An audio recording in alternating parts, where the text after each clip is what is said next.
de voir comme ça que tout le monde a envie de se saluer, de se dire bonjour. C'est vraiment génial. Merci Seigneur pour cet amour qui nous unit les uns aux autres. Alors aujourd'hui, encore une fois, comme je le dis à chaque fois, c'est vraiment avec plaisir que je me retrouve devant vous pour vous partager la parole de Dieu. On va rester dans les paraboles de Jésus. Vous savez, ces petites histoires que Jésus utilise pour expliquer de façon concrète ce qu'il a à nous dire. On l'a déjà vu, c'est redoutablement efficace. Et Jésus utilise encore une parabole pour expliquer quelque chose d'assez important. C'est cette parabole que nous allons voir aujourd'hui. On va directement plonger dans le texte. On va aller dans Luc chapitre 15, où nous allons lire jusqu'au verset 9.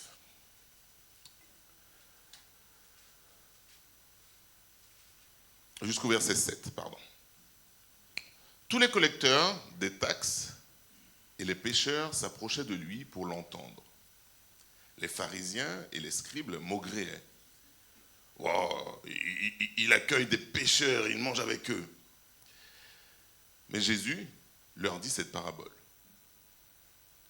Quel homme d'entre vous, s'il a 100 moutons et qu'il en perde un, ne laisse les 99 autres dans le désert pour aller après celui qui est perdu jusqu'à ce qu'il le retrouve? Et puis, lorsqu'il l'a retrouvé, il le met sur ses épaules, tout joyeux, et de retour chez lui, il appelle tous ses amis, ses voisins pour leur dire « Réjouissez-vous avec moi, car j'ai retrouvé mon mouton qui était perdu. » De même, je vous le dis, il y aura plus de joie dans le ciel pour un seul pécheur qui change radicalement que pour 99 justes qui n'ont pas besoin de changement radical. Alors, ça fait à peu près, et je remercie Dieu pour ça, ça fait à peu près 40 ans, parce que j'ai été enseigné dans la Bible par mes parents, ça fait 40 ans que je connais Jésus, que j'ai une relation personnelle avec lui, et j'ai parfois, très souvent même, eu des discussions avec des personnes concernant ma foi. C'est quelque chose qui arrive assez facilement avec moi sur le tapis, ceux qui me connaissent le savent. Et je me rends compte d'une chose, c'est que beaucoup de personnes qui font le choix de refuser, de rejeter tout simplement, ou de laisser de côté la foi chrétienne, ou ne sont pas intéressés, enfin, les gens qui voudraient pas, qui disent non, c'est parce qu'ils ne la connaissent pas vraiment. Et ça me fait penser à une règle que nous avons à la cantine, à mon travail. On dit aux enfants, tu dois goûter à la cantine. Tu dois goûter avant de dire que tu n'aimes pas. Et donc pour ceux qui ne savent pas, je travaille dans un accueil de loisirs. Et on se rend compte que parfois les enfants, ils disent qu'ils n'aiment pas, tout simplement parce qu'ils ne connaissent pas ce qu'ils ont en face d'eux. Si ce n'est pas des frites ou des pâtes, de toute façon, ils regardent le plat visuellement, ils ne sont pas trop sûrs de ce que c'est, donc ils disent « Ah, j'aime pas ». Ils n'ont pas envie de découvrir. Ou alors, ils pensent qu'ils connaissent déjà. Ils ont quelque chose d'un peu coloré, ils se disent « ça ressemble à des légumes, légumes égale… » Donc, ils disent qu'ils n'aiment pas. Mais le plus beau dans toute cette histoire, c'est que comme la règle c'est que tu goûtes, donc quand même tout petit peu de pression, pas beaucoup, on peut leur dire voilà, tu goûtes au moins un tout petit peu. Et le plus beau dans cette histoire, c'est que très souvent, très souvent, pas toujours, mais très souvent ils goûtent, et puis ils se rendent compte qu'ils aiment, et puis ils vont parfois même en redemander. Hein? Et même si ça a l'air logique, mais la question qu'il faut se poser, c'est comment on peut savoir qu'on aime, comment savoir si on est d'accord, comment savoir si on en a besoin, si à la base, on ne sait même pas exactement à quoi on a affaire? Et avec Dieu, c'est exactement la même chose. En fait, c'est normal que tu ne puisses pas faire confiance à un Dieu que tu ne connais pas, ou alors à un Dieu pour qui tu as une mauvaise image, si tu as une image négative de lui. Tu crois par exemple que la base de la foi, c'est Dieu qui t'impose toute une flopée de règles, tu dois respecter ça, ça, ça, ça, ça, c'est un petit peu la Bible, c'est souvent quand on parle de Bible, euh, c'est des gros livres avec beaucoup d'informations, tu dois faire ci, tu dois pas faire ça, etc. C'est dans le terme courant, et c'est l'image que l'on a du message de Dieu, c'est toute une suite de règles. Et puis en plus les règles, parfois, on n'y comprend rien, on ne comprend pas pourquoi elles existent. Ou alors, on pense que, moi je l'ai entendu assez souvent, que suivre Dieu, ça serait vivre dans le passé. Ou alors que si tu es croyant, tu rejettes la science. La science, ça n'a... Il y a la foi et la science, les deux ne peuvent pas se mélanger, ils sont même contradictoires. Et puis aussi, il y a tous ceux qui me parlent des dérives des religions. On me parle des croisades, on me parle du djihad, et le terrorisme et tout ça. Toutes les religions, de toute façon, c'est pareil. De toute façon, ça mène vers la violence. Et puis, il y a aussi ceux qui pensent que Dieu n'aime pas les pécheurs. En fait, pour pouvoir s'approcher de Dieu, il faudrait avoir déjà réussi à se débarrasser de tout son péché pour pouvoir avoir le droit de s'approcher de lui, avoir l'honneur ou la dignité de pouvoir s'approcher de lui. Et puis ça mène à quoi? Ça mène à penser que les chrétiens, ils se sentiraient un peu supérieurs, et ça mène à penser aussi que être chrétien, ça serait condamner les autres, et puis qu'on serait un peu arrogant, et on pense que les chrétiens sont homophobes, enfin plein de choses comme ça. Et heureusement, moi je peux avec assurance répondre faux, faux, faux, faux. Tout ça c'est faux. Et si c'était vrai, je comprendrais que les gens ne voudraient pas suivre Dieu. C'est évident. Mais pourquoi je vous parle de ça? Quel est le lien avec notre message d'aujourd'hui? Ça a tout à voir avec la première partie du texte. Parce que dans la première partie du texte, Jésus est face à une petite délégation de personnes qui, eux non plus, n'ont rien compris. Mais ils n'ont rien compris dans l'autre sens. Moi, je parlais de ceux qui n'ont pas compris alors qu'ils ne veulent pas rencontrer Dieu. Mais il y a aussi ceux qui n'ont rien compris parce qu'ils ont cru qu'ils ont rencontré Dieu. Je m'explique. Luc chapitre 15, verset 1 nous dit « Tous les collecteurs de taxes et les pécheurs s'approchaient de lui pour l'entendre. » Ok, jusque-là ça va. Et puis les pharisiens et les scribes maugréaient, c'est-à-dire qu'ils râlaient. Nous, on est français, hein, on est champion du monde du râlage, hein, vous n'allez pas me dire le contraire. J'en vois qui font oui, c'est vrai, hein, c'est le sport national ici en France. Mais eux, c'était pas ce genre de râlage-là. En fait, ils étaient... Alors déjà, il faut expliquer qui sont les pharisiens et les scribes. Les pharisiens et les scribes, c'est en gros la crème de la crème en ce qui concerne la religion, de l'époque en tout cas. C'était l'élite. C'est ceux qui savent, ceux qui avaient le savoir, ceux qui savaient lire, qui savaient étudier, qui commentaient ce que nous on appelle aujourd'hui l'Ancien Testament, et ceux qui, en tout cas selon eux, avaient tout compris. Ils avaient en fait une très grande connaissance biblique, ils pouvaient certainement te réciter des passages entiers de la Torah, mais pourtant, face à Jésus, ils sont comme mes petits-enfants de la cantine. Ils sont en train de dire « ce que tu fais, ça, c'est pas intéressant ». Et qu'est-ce que Jésus fait en définitive? Qu'est-ce qu'on voit qu'il est en train de faire? Il est en train d'aimer. Jésus est en train de manifester, de montrer, d'être l'amour pour ces personnes-là avec qui ils sont.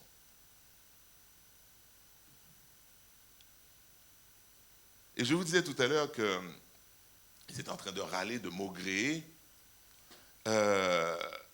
C'était pas juste inoffensif parce que ce râlage-là, cette révolte dans laquelle ils sont, c'est ça qui va amener plus tard, qu'ils vont demander à ce que Jésus soit crucifié. Donc ils ne sont pas juste en train de râler comme les Français y râlent, on n'aime pas ceci, on ne veut pas ça. Hein. Non, ils étaient en train de vraiment se révolter contre ce que Jésus est en train de faire.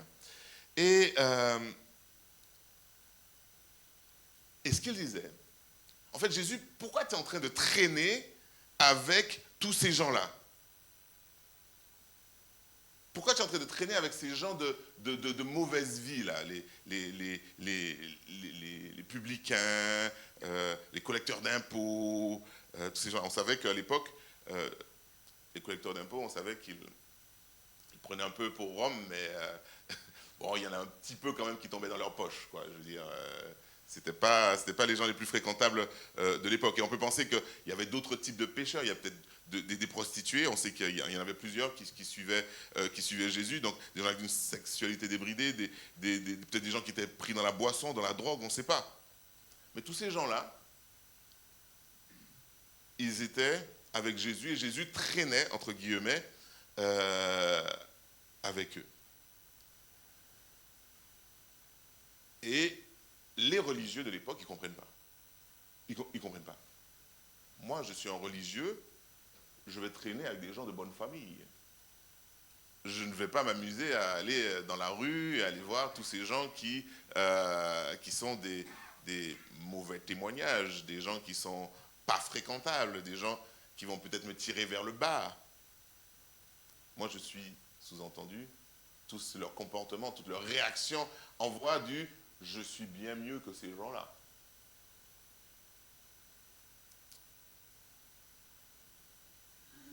Et Jésus va leur montrer à quel point leur idée de Dieu, leur image de Dieu est fausse. Il va leur expliquer la vraie idée de Dieu, ce qui explique pourquoi Jésus le Messie, Dieu venu sur terre, est avec tous ces gens-là. Et il va leur raconter donc cette petite histoire. J'aime trop quand Jésus il raconte des histoires, parce que c'est tellement riche, c'est tellement rempli de choses à comprendre, des choses à voir, des choses à apprendre pour notre vie. Et celle-là en particulier est très très intéressante. Je le lis, le début, verset 3. Mais il leur dit cette parabole. Quel homme d'entre vous, s'il a 100 moutons et qu'il en perde un, ne laisse les 99 autres dans le désert pour aller après celui qui est perdu jusqu'à ce qu'il le retrouve.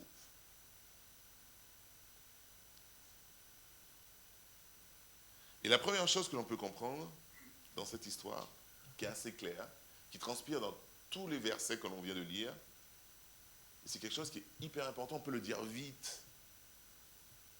Et moi je vais le dire lentement. Pour Dieu, on a de la valeur. Pour Dieu, on a de la valeur. On n'est pas juste un être humain parmi tant d'autres, parmi 6 milliards, peut-être 7 milliards maintenant. On n'est pas juste un numéro. Pour Dieu, on a de la valeur. Des fois, même en tant que chrétien, je vous disais, ça fait 40 ans. Des fois, on oublie ça. Ou alors, on le sait quelque part au fond de notre tête, mais on ne le vit pas.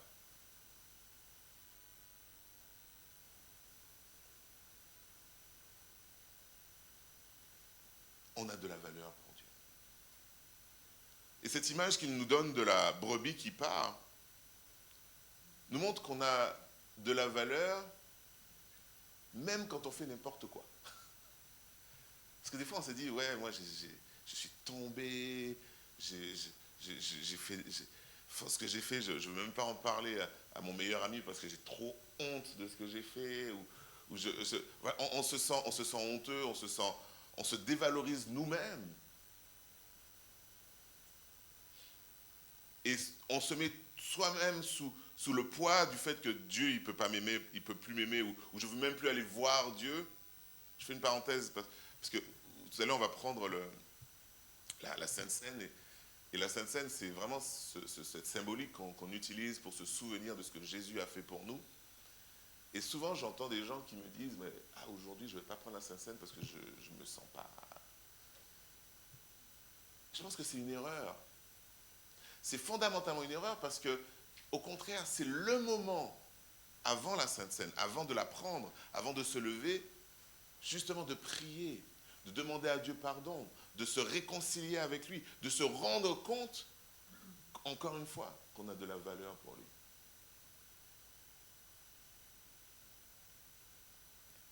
Et donc cette petite brebis-là, c'est elle qui a pris le choix de partir. C'est pas le berger qui lui a dit, allez, tu pars. Non. La brebis, elle a dit, bon ben, je vais essayer d'aller voir le monde là, parce que ça, c'est pas très intéressant. Je vais aller voir par là-bas. Là, on dirait que, ah oui, bon, il fallait, c'est pas grave, allez, ça va, je gère.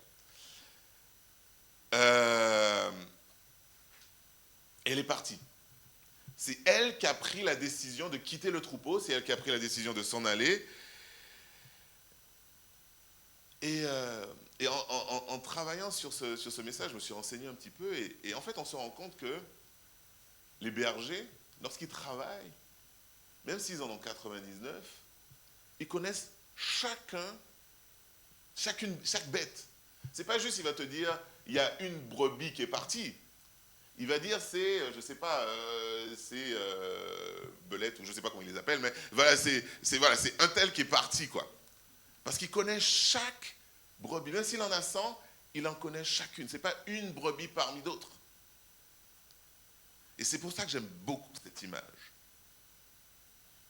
Donc, la brebis, elle est partie. Et qu'est-ce qu'il fait? Oh, j'en ai 99 autres, ça va. Non. Il va la chercher.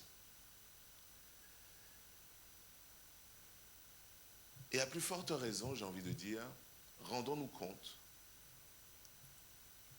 que Dieu va aller nous chercher. Il va nous chercher là où nous sommes. Et c'est précisément ce que ces pharisiens, ces soi-disant religieux, n'avaient pas compris. Et c'est précisément ce que Jésus était en train de leur montrer qu'il faut faire. Et c'est précisément ce que c'est que le vrai amour.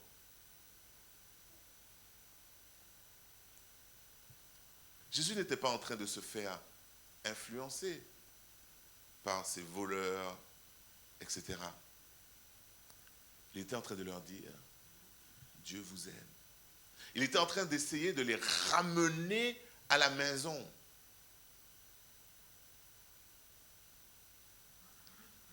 Et c'est ça que j'aime avec Jésus. C'est qu'il nous rejoint dans la réalité de notre vie du moment.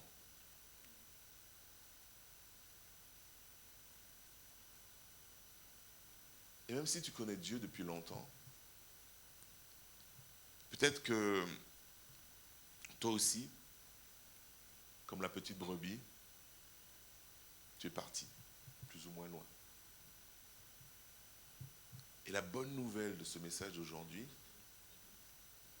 c'est que même si tu es parti dans le ravin, même si tu as dépassé la vallée, que tu es passé de l'autre côté, que tu t'es blessé dans les ronces, que là tu es en PLS parce que tu ne sais pas par où tu vas aller, Dieu te cherche. Il n'y a pas de situation trop désespérée. Il n'y a pas de j'ai dépassé le point de non-retour. Il n'y a pas de vu ce que j'ai fait, c'est impossible que Dieu me pardonne. Personne n'est perdu trop loin parce que l'amour de Dieu pour nous est grand. Et il va nous chercher encore et encore. Romains chapitre 3, verset 11 nous dit que nul ne cherche Dieu. Et je crois que c'est vrai. Je crois que des fois on pense que c'est nous qui cherchons Dieu, mais c'est Dieu qui nous cherche. En vrai. Je connais quelqu'un qui m'a raconté un peu l'histoire de sa vie. Et cette personne nous raconte que quand elle était jeune, elle a rencontré quelqu'un qui lui a parlé de Dieu, qui lui a ouvert la Bible, etc. Elle a vachement été touchée. Puis après, ça c'est retombé. Après, quelques temps plus tard, elle a rencontré une autre personne et il s'est passé quelque chose. Elle a vraiment vu un miracle dans sa vie parce que des choses se sont passées par rapport à un appartement, enfin peu importe. Et après, c'est retombé. Après, elle a subi une situation très très difficile dans sa vie, horrible. Et à ce moment-là, elle est revenue vers Dieu. Elle a prié et elle a rencontré des chrétiens et ça lui a fait du bien. Et elle a pu relever un petit peu la tête et puis après, c'est retombé.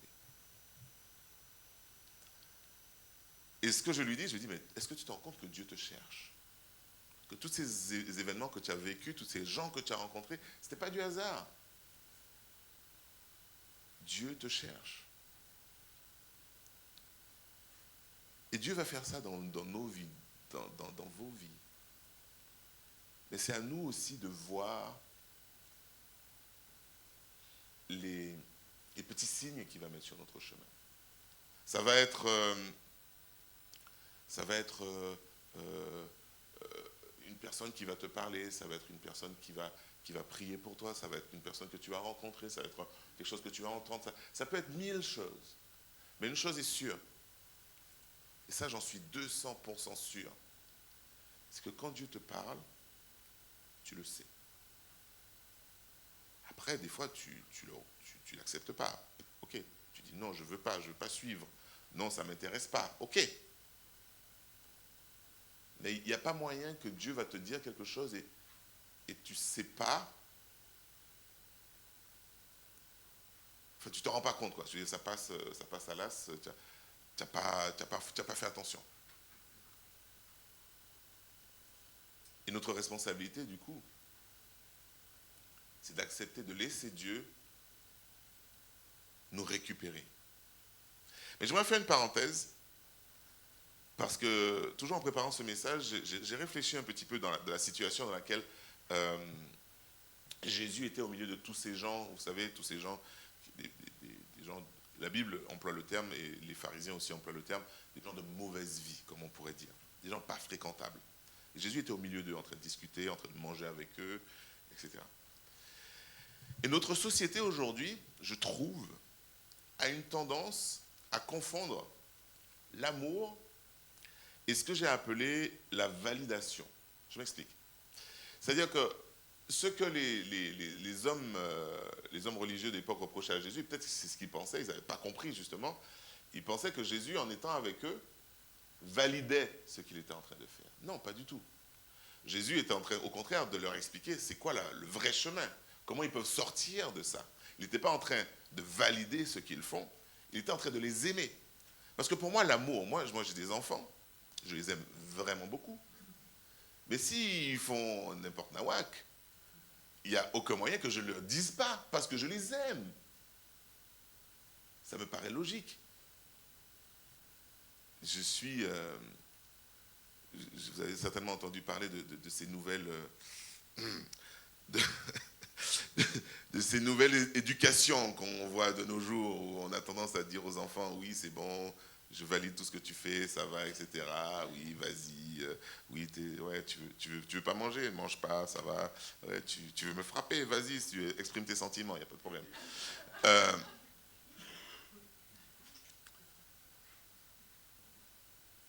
Non, c'est pas ça l'amour.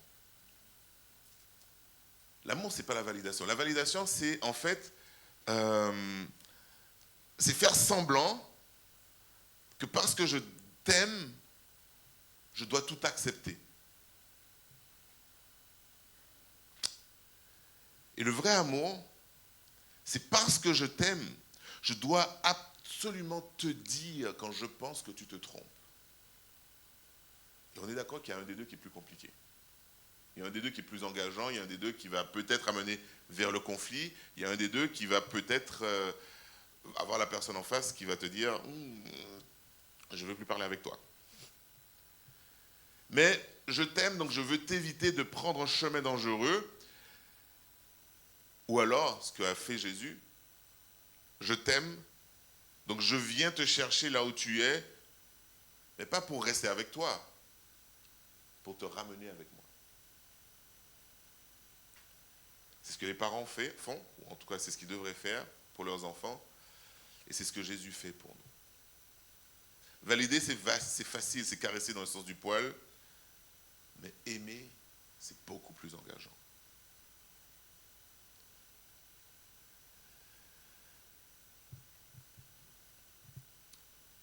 Donc, le véritable amour que Jésus nous montre ici, il guide, il prévient, il alerte, il protège. Une deuxième chose que j'ai trouvée extraordinaire dans ce passage, tout à l'heure on a dit, pour Jésus, pour Dieu, on a de la valeur. S'il y a une seule chose que vous devez retenir ce matin, c'est ça. Il y a une deuxième chose que j'ai trouvée très intéressante, je vais le lire dans le chapitre 15, verset 5. Lorsqu'il a trouvé la petite brebis qui s'est perdue, il le met, ou le mouton, il le met sur ses épaules, tout joyeux. Et de retour chez lui, il appelle ses amis et ses voisins pour leur dire « Réjouissez-vous avec moi, car j'ai retrouvé mon mouton qui était perdu. » J'aimerais m'arrêter sur juste quelques mots. Il le met sur ses épaules. Je rigole parce que je pense déjà à ce que je vais vous raconter, mais c'est ma mère. Quand j'étais gamin, elle me disait, bon, on dirait pas comme ça, mais j'étais un peu turbulent, on dirait pas, hein. Mais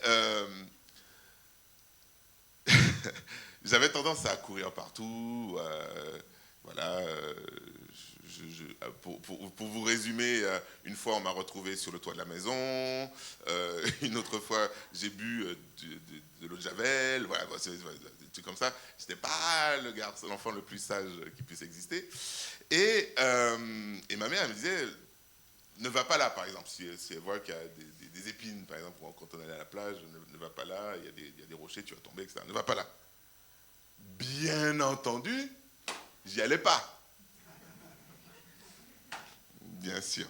Donc j'y allais. Ce qui devait arriver arriva. Et ma mère, elle est gentille, hein. Mais elle me disait, eh ben, bien fait pour toi, je t'avais dit de ne pas y aller, et tu as eu ce que tu méritais. Bien, elle me soignait après, bien entendu, mais sa première réaction, moi t'ai dit où pas aller là. Ça c'est du créole, je t'avais dit de ne pas aller là. Hein? Mais Jésus, il ne fait pas ça. Le bon berger, il ne fait pas ça. Du tout, du tout, du tout. Il n'y a pas cette période de culpabilisation. Oui, mais si tu avais écouté ce que je t'avais dit, si tu avais lu ma parole, si tu avais écouté l'autre qui t'avait dit ça, eh bien, ça ne te serait pas arrivé. Bien fait. Hein?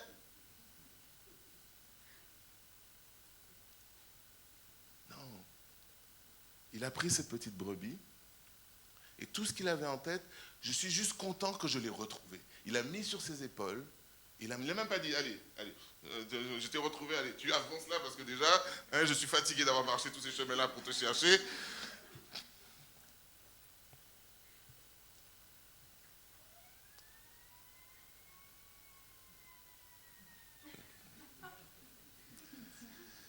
Il le met sur ses épaules et il le ramène. Et ça aussi, c'est tellement important de comprendre ça. Jésus, il n'est pas là pour nous condamner.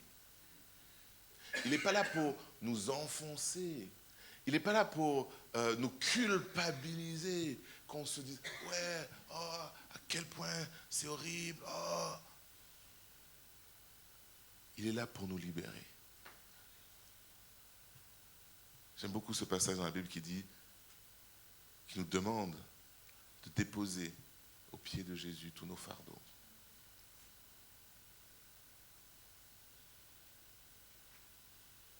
Il nous dit que son fardeau est léger. Parce que c'est lui qui le porte pour nous.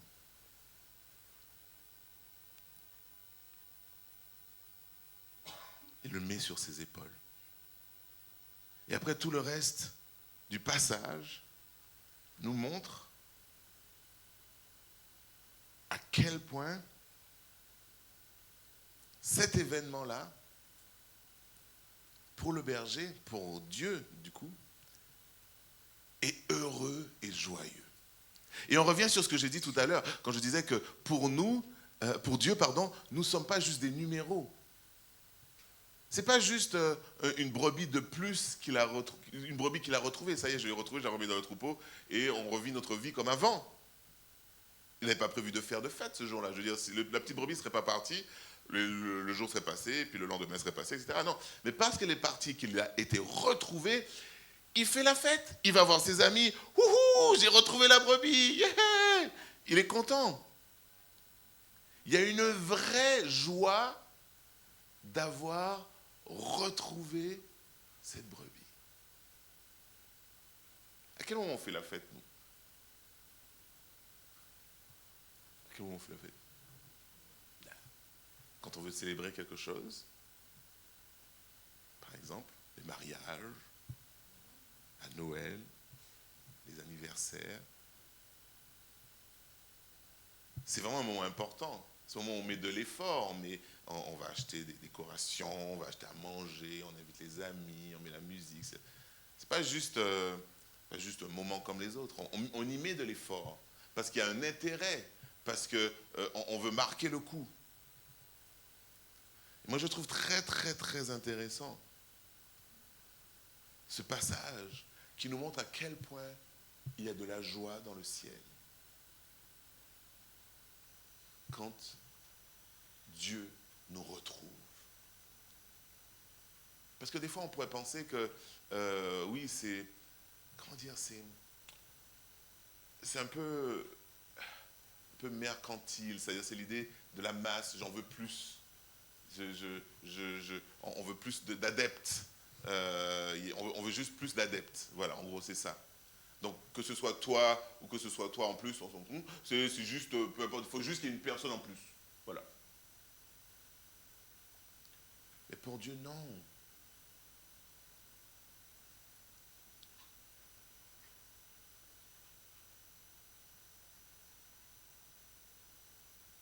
C'est pas juste une personne en plus. C'est parce que toi, il t'aime, toi, il t'aime, toi, il t'aime, toi, il t'aime, etc. Individuellement. Et quand tu arrives, quand tu reviens, il veut faire la fête. Parce que c'est toi.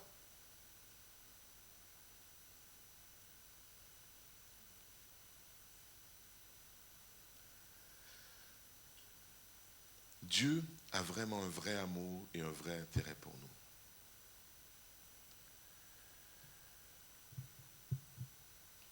Dieu me cherche.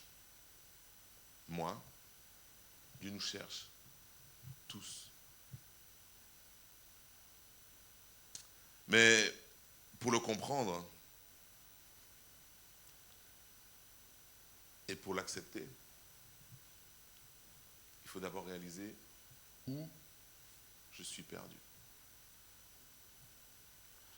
Parce que tu ne peux pas penser que tu es cherché si tu ne sais pas que tu es perdu.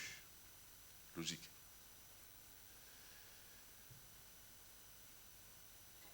Et je vais vous demander de baisser la tête, de fermer les yeux.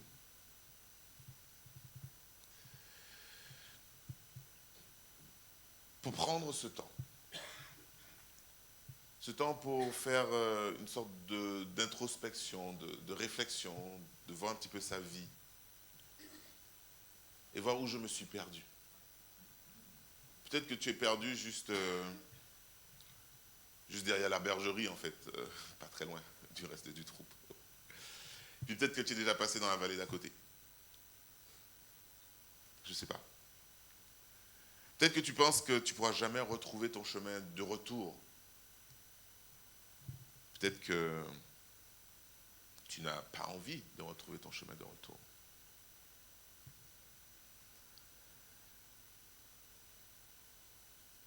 En tout cas, je t'encourage ce matin à réfléchir à ça.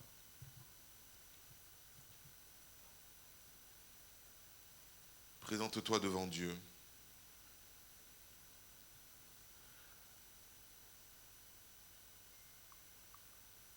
Présente-lui ta vie.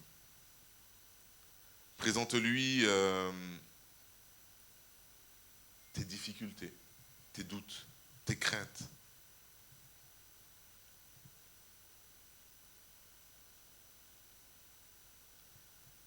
Et sois sûr d'une chose.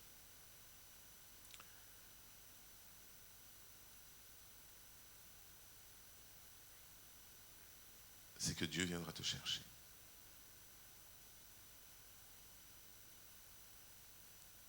Mais c'est quand même à toi d'accepter. De dire oui, je viens.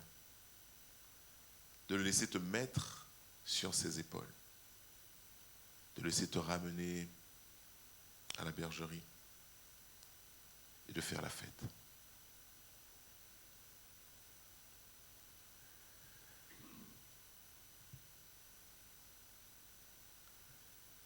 Tu peux prier quelque chose comme ça. Cher Dieu, je viens à toi au nom de Jésus.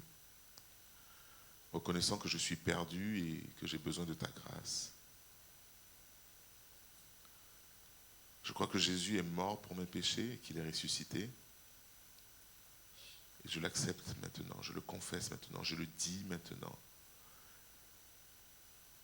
Qu'il est mon Seigneur et mon Sauveur. Merci de m'aimer comme tu le fais. Même lorsque je me suis éloigné, même lorsque je suis parti loin. Merci pour la joie que tu éprouves lorsque je reviens vers toi. Oui, s'il te plaît, transforme ma vie afin que je puisse te glorifier. Oui, tu peux prier cette prière et sois sûr que Dieu t'entend aujourd'hui. Amen. Oui, Seigneur, je te prie pour nous tous ce matin. Je te prie parce que à qui d'autre je peux prier?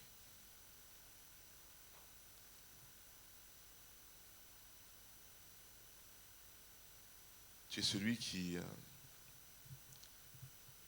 fait de moi celui que je suis aujourd'hui. Tu es celui qui, lorsque je suis triste, lorsque je suis au fond du trou, me tend la main et me relève. Tu es celui qui sèche mes larmes.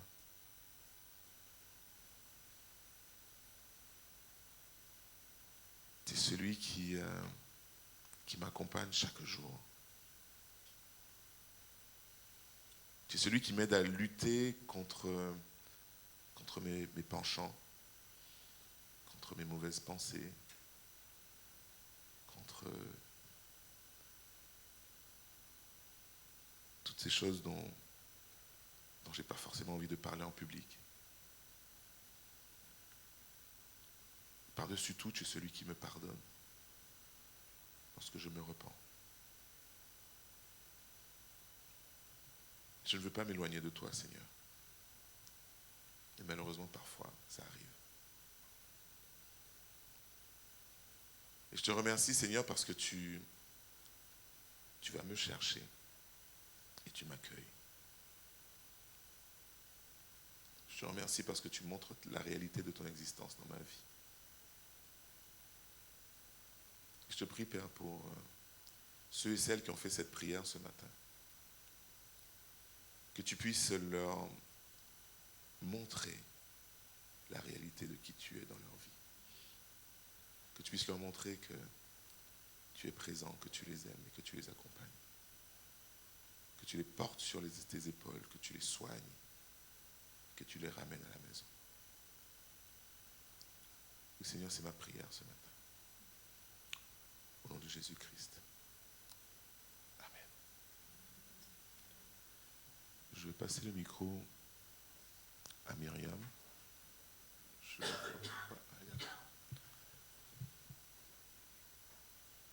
Qui a